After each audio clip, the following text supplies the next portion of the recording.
কোথায় ছাত্রলীগ, কোথায় কাউয়া কাকা, কোথায় গেল ওই জালেমের গরম গরম কথা? খেলা হবে, খেলা হবে, খেলা হবে, খেলা হবে, খেলা হবে বইলা কাকা গেল ফালাইয়া। এ কথা কোন? কি বলেছিল? খেলা। কে বলেছিল? কি কাদের? কাউয়া কাদের? আমার ভাইরা শোনেন, হাসার জন্য বলি নাই।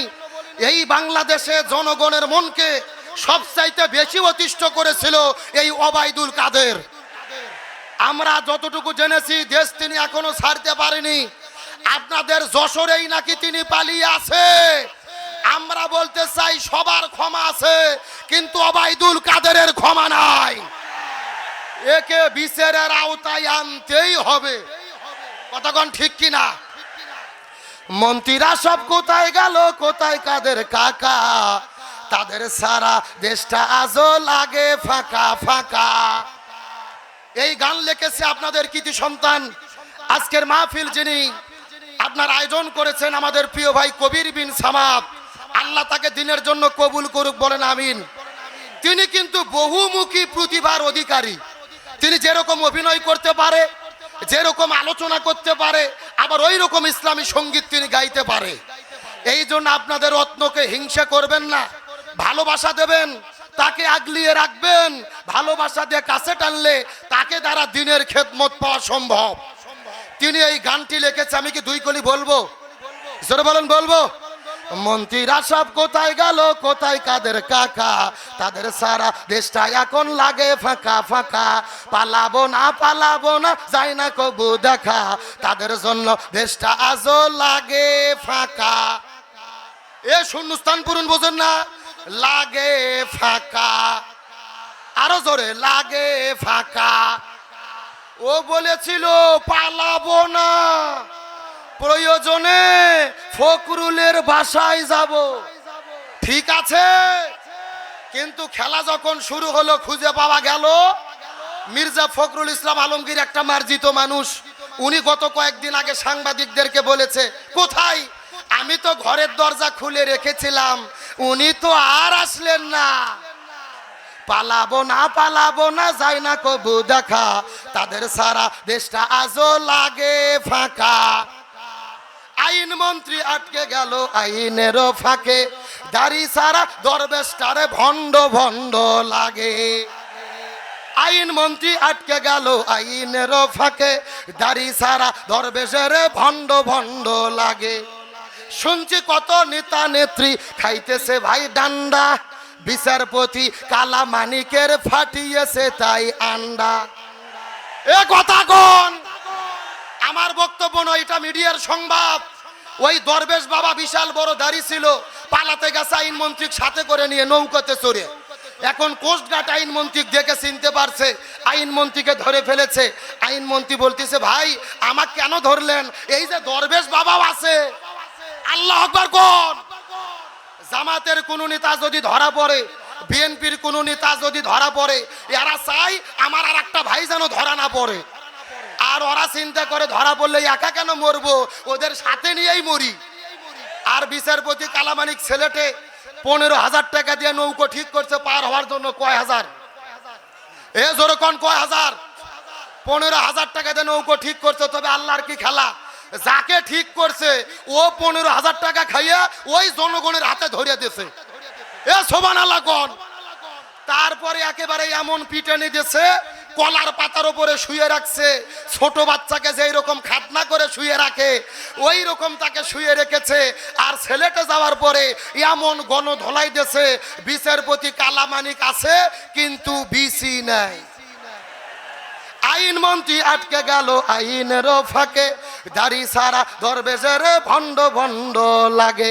শুনছি কত নেতা নেত্রী খাইতেছে ভাই ডান্ডা। বিচারপতি কালামানিকের ফাটিয়েছে তাই আন্ডা।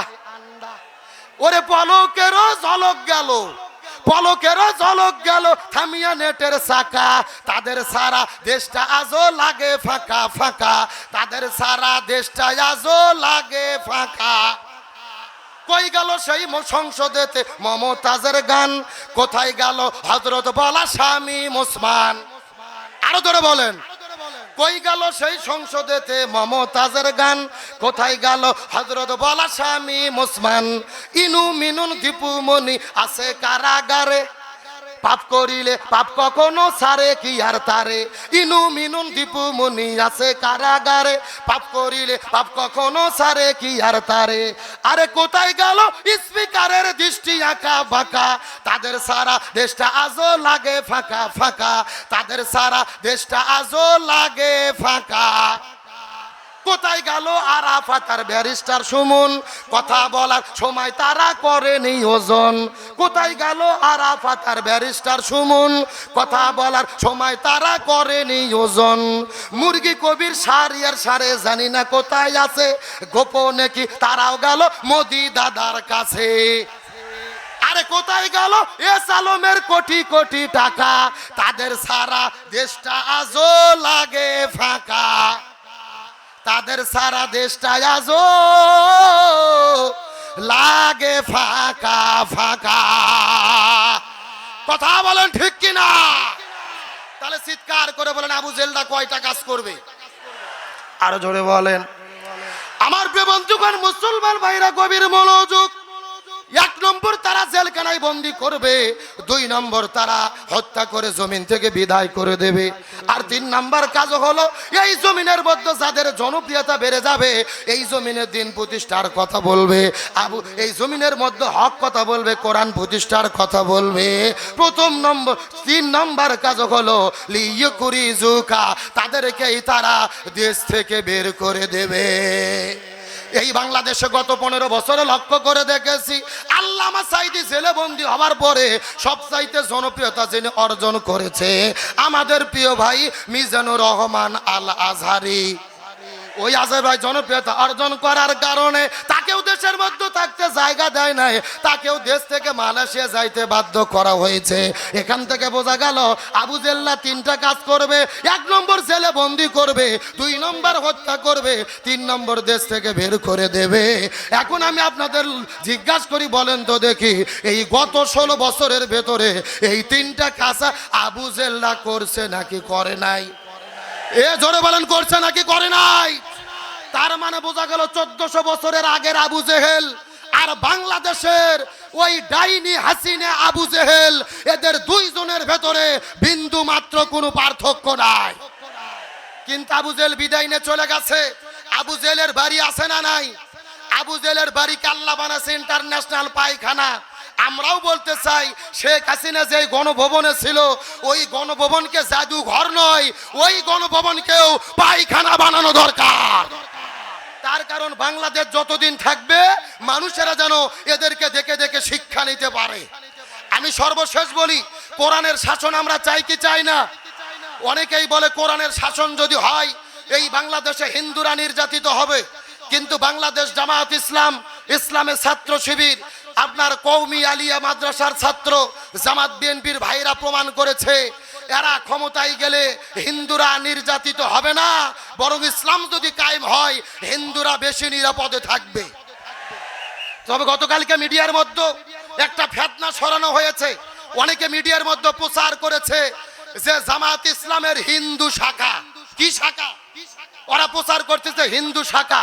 আসলে জামাতের ভেতরে হিন্দু শাখা হওয়ার কোনো সুযোগ, আল্লাহর শুকরিয়া, আমি ইসলামী ছাত্র শিবিরের সদস্য ছিলাম। জামাত ইসলামের নগণ্য একজন রোকন, গঠনতন্ত্র পড়েছি, সংবিধান দেখেছি। ইসলামী জামাত ইসলামের মধ্যে হিন্দু শাখা হওয়ার সুযোগ নেই। তবে আমাদের এতটুকু নির্দেশনা দেওয়া হয়েছে, হিন্দু বৌদ্ধ খ্রিস্টানদেরকে সেবা দেওয়ার জন্য একটা কমিটি হতে পারে। ওটা সংগঠনের কমিটি না, ওটা হলো সেবা কমিটি। ওটা কি কমিটি? অসুস্থ হলে সেবা হবে, খাদ্যের দরকার হলে খাদ্য দেওয়া হবে, বিপদে পড়লে নিরাপত্তা দেওয়া হবে। সুতরাং জনগণকে ভুল বুঝাবেন না। জামাত ইসলাম করতে গেলে, জামাত ইসলামের কর্মী হতে গেলে কাজ করতে হয়, নামাজ পড়তে হবে, রিপোর্ট রাখতে হবে, বাইতুল মাল দিতে হবে। এখন আপনি যদি মুসলমান না হন, নামাজ পড়বেন কেমনে? কথা কন না কে? তাহলে কি জামাতের কর্মী হওয়ার সুযোগ আছে? সরাসরি জামাত করার সুযোগ নাই। তবে একটা কথা ভালো করে বুঝবেন, বাংলাদেশ কোরআনের, জামাত ইসলাম বাংলাদেশে কোরআনের শাসন চাই। কিসের শাসন? আর এই কোরআন যদি বাংলাদেশে কায়েম হয়, যেরকম মুসলমানেরা আপনার উপকারিতা পাবে, হিন্দুরাও উপকারিতা পাবে।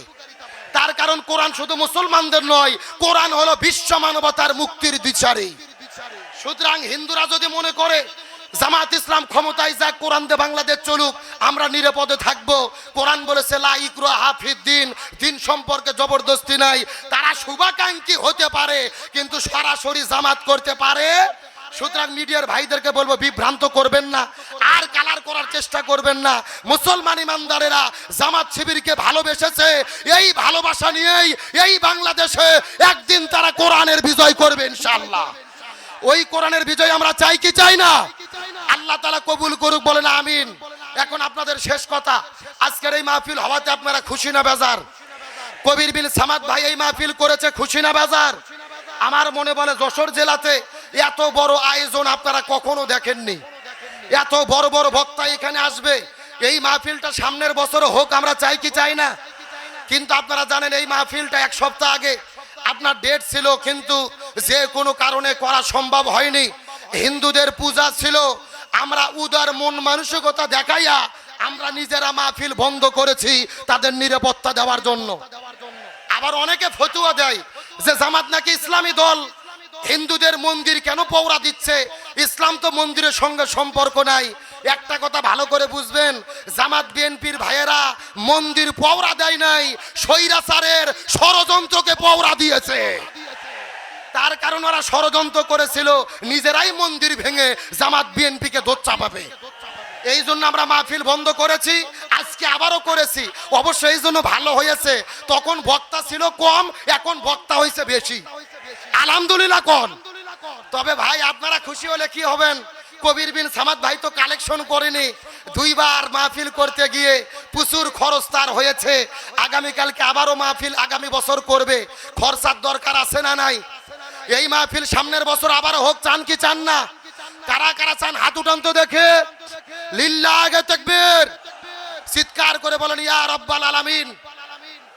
আজকের মাহফিলকে আপনি কবুল করে নেন, এই মাহফিলের ওসিলা করে আমাদের সবাইকে মাফ করে দেন। এই মাহফিলে আমাদের সামর্থ্য মতো দান করার তৌফিক দেন, সকলে বলেন আমিন। এখন হাতগুলো মুষ্টি করে উপর দিকে উঠান। কবির বিন সামাদ ভাইয়ের অনেক খরচা হয়েছে, এখন আস্তে করে মুষ্টি করে নামায়া নামায়া নামায়া পকেটে হাত ঢুকান। একজন ভাই একটু সালামের জবাব দেন, আপনার আজানের জবাব দেন, আমরা কালেকশন করব, কেউ উঠবেন না, এখানেই নামাজ হবে। আপনাদের মধ্যে এখন ব্যাগ যাবে, চাদর যাবে, যার পকেটে যা আছে 500, 1000, 50, 100, কমপক্ষে 20 টাকা, কমপক্ষে 10টা করে টাকা, কেউ মিস দেবেন না। আপনাদের মধ্যে ব্যাগ আর চাদর যাবে, সবাই একটু চাদরের মধ্যে দিয়ে দেন। কবির বিন সামাদ ভাই কোথায়? দ্রুত